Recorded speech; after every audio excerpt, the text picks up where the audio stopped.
Hello, Dr. T and classmates. This is Nicole Dalton, and this is my week number 7 multimedia discussion board for MPA585.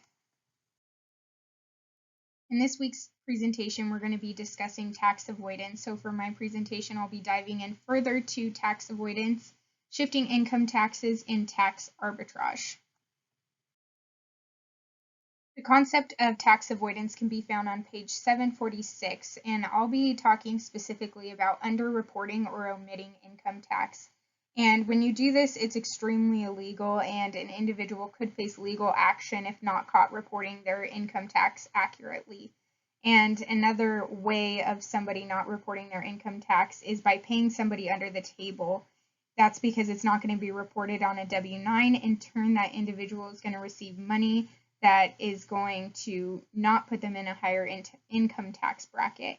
And I've seen this a lot, especially for people who are under the age of 18. They could be working at a snack bar, at a ball field, or cleaning services, and even dog groomers. So this is something that can occur a lot and is illegal. The next form of tax avoidance is shifting income taxes, and that was found on page 749. And the concept of shifting income taxes is somebody who has a higher income tax bracket and they shift some of their funding into a lower income tax bracket. So this could be seen a lot in families who transfer their funds to their children so they don't have to pay higher tax rates. But in 1986, the Tax Reform Act tried to limit this kind of shifting to those under the age of 14 and would give them the marginal tax rate of the parent.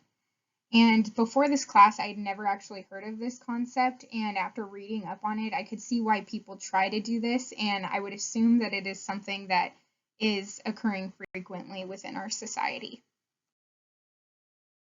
The last form of tax avoidance that I'll be covering is tax arbitrage, and that's found on page 751.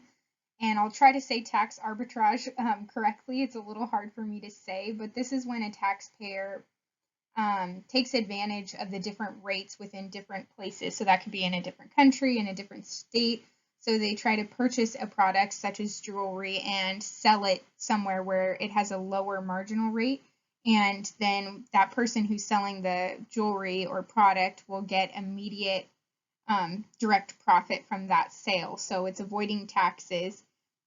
And I was aware of this concept prior to this course, but I don't personally know anybody who tries to do this. My guilty conscience would probably not be able to process that on my end if I knew somebody who did do that. Thank you for listening to my presentation, and I look forward to reviewing all of yours and learning a little bit more. Thank you and have a good weekend.